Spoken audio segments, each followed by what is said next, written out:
Hello there, everyone. It's tea time with Kagami. Okay, so it's Katawa Shoujo, episode 22, I think. And we're having tea in Lily's room, and they both look adorable. I take a step into the room, closing the door behind me. My, I'm afraid this really is a small room for the three of us. Would you like to take a seat? I slowly walk to the table and sit down, trying my hardest not to disturb anything along the way. I also can't help but steal a quick glance into Lily's top as I sit. I'd be robbed of sight. To be robbed of sight would be the most terrible fate. Well now, how about some tea? Hanako, would you please... Oh, he's a pervert! I got it now. I feel really stupid and I shouldn't have said anything. Sure. Seo, would you like... I would love some tea. Do you need a hand? No, I'm fine. Thank you.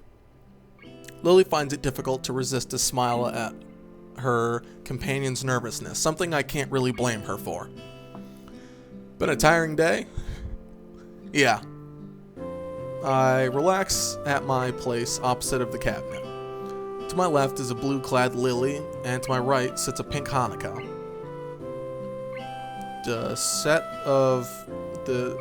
The tea set on the table looks cute as well as practical, painting red with a floral pattern. Floral motif. Motif. Right there and right there. Floral. Like cherry blossoms, I think. It looks odd when contrasted with Lily's plain, but generally sophisticated looking furniture, which leads me to think that Hanako might have picked it out. There's a slight ting when Hanako accidentally clips the teapot on a cup as she is pouring. She breathes in sharply. She must be really nervous, as it's not the kind of thing anyone would worry about. Hanako quivers at her mistake. It's okay, Hanako. There's no need to be nervous. Hanako seems to find some confidence in Lily's reassuringly soft-spoken words and deftly pours the next two cups. Here you are, Hiseo, Lily. Hanako carefully places a cup and saucer in front of Lily and myself. I could get used to service like this. Thank you, Hanako. Yeah, thanks. You're welcome.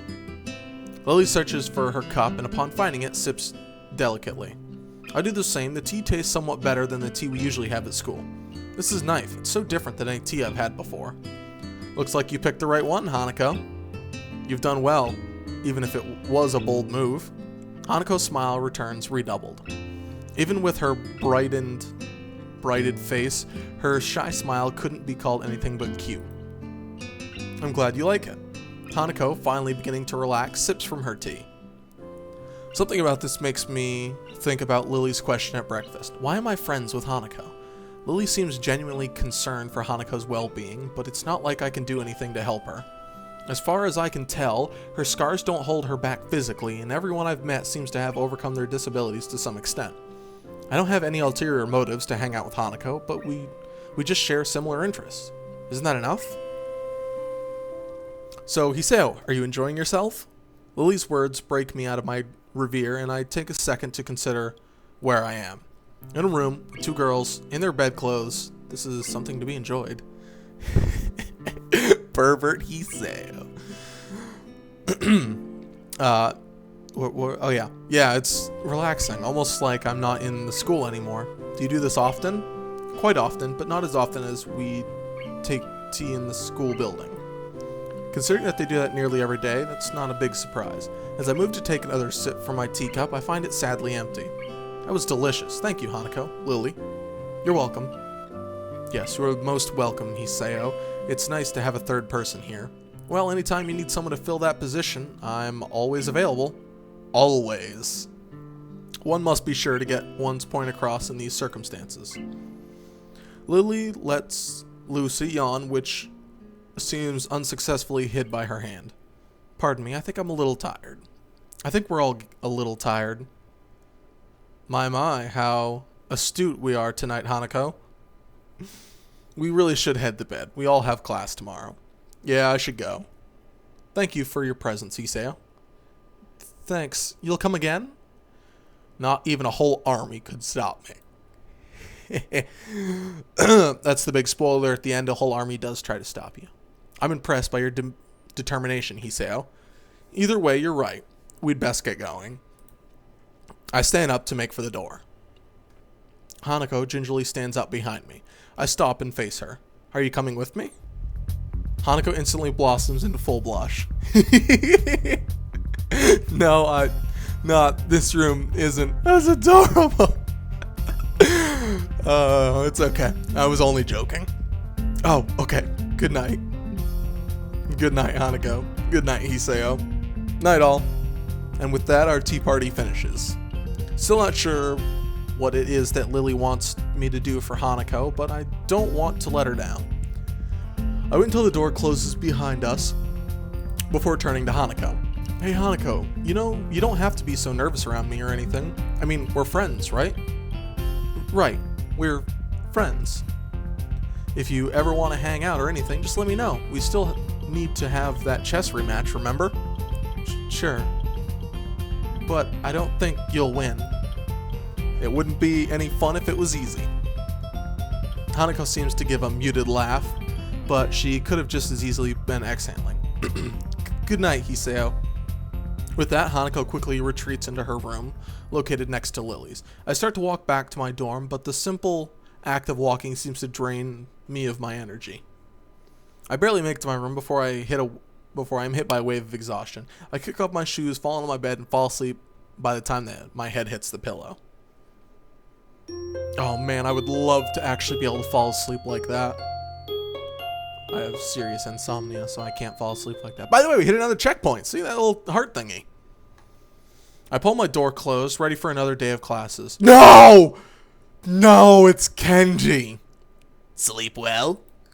Kenji's sudden arrival makes me jump. And I narrowly avoid butting heads with him. I know he has poor eyesight, but he knows who I am now. Does he still have to stand this close? Oh yeah, like a baby. Damn, why do people say that? Have you ever heard a baby sleep? They scream all night, every night. Babies don't sleep well, ever. Well, there goes my restful state. I have to remember to never use figures of speech with Kenji. Alright, I get your point. It was a figure of speech.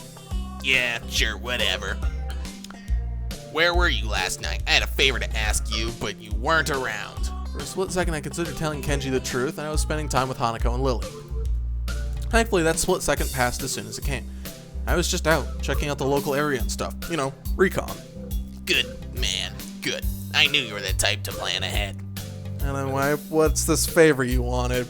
I was going to get some takeout, but I need change. Wait, what? I gave you money last week, and you still haven't paid me back. And I was starting to think you were cool. Kenji fishes around his pocket and produces his wallet. As he counts out the 400 yen he owes me, I can clearly see at least two 10,000 yen notes. Hey, what the hell? Oh wait, no. Hey, what the hell? Why are you borrowing money off me when you've got that much cash? Kenji hisses a little, realizing that he's been had. Get off my case, man. It's bad luck to break a big note for anything less than half its value. It's the tycoon's rule. Last night's dinner is going to cost me several years of bad luck. 7 years! Don't you think that's enough cause to help someone out? I'm getting a shorter sentence if I just stole the stuff. My common sense screams at me to say something to him, but thankfully I restrain myself. Arguing a point like this with Kenji will just lead to further and more complicated discussions. Yeah, I guess you're right. Maybe you should plan these things a little better. Yeah, man, I know. But I've just got so much stuff to do, it's hard, and you're never around anymore, so I'm on my own. We're supposed to be brothers in brotherhood, remember? Yeah, I get you. Global conspiracy and such. I'll keep my ear to the ground.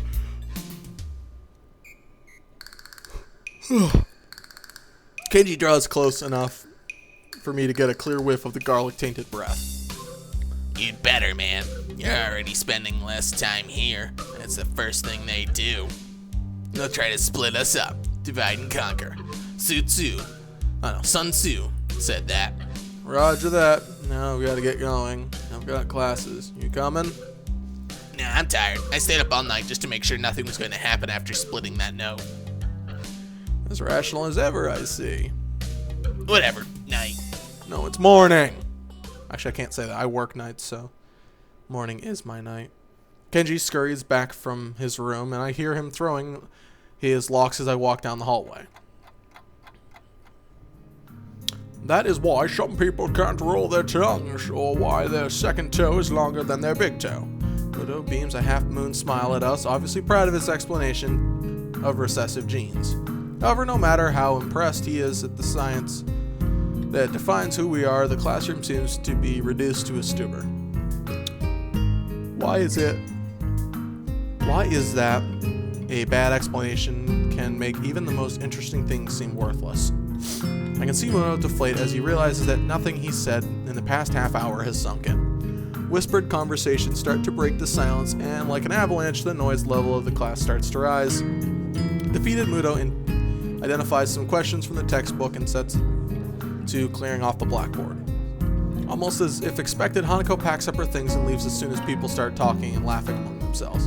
The initial shock of seeing someone play so blatantly truant has started to fade, but it doesn't stop me from wondering. Is she leaving because she doesn't want people to speak to her, or is it just the thought of people around her shattering her peace? Before I can think about the topic any further, the lunch bell rings. I wonder if she was simply taking the opportunity to leave early.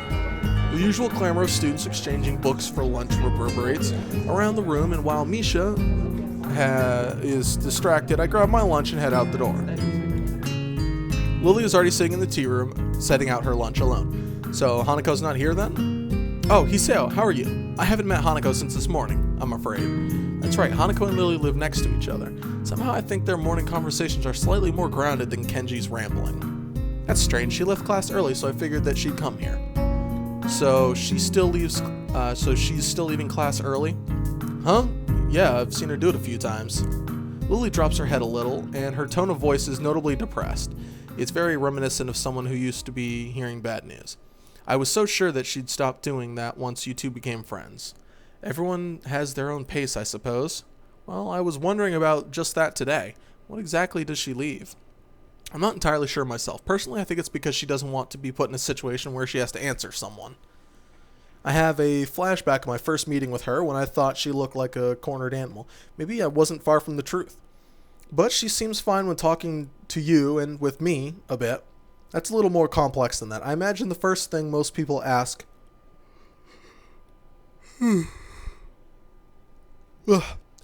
her about is her scars and what happened.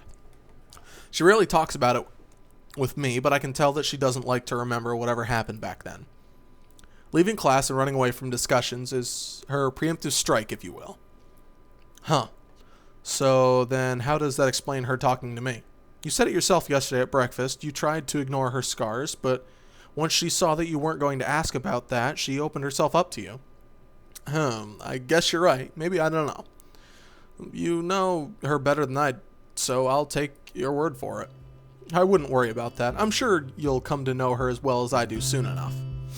I look at the prospects of her having a new friend, and the two of you have such similar interests. Well, I hardly count reading as a team sport, but it's good to have company, though. That's my point. Hanako is still an average person at heart. She also wants company at times like that. Huh.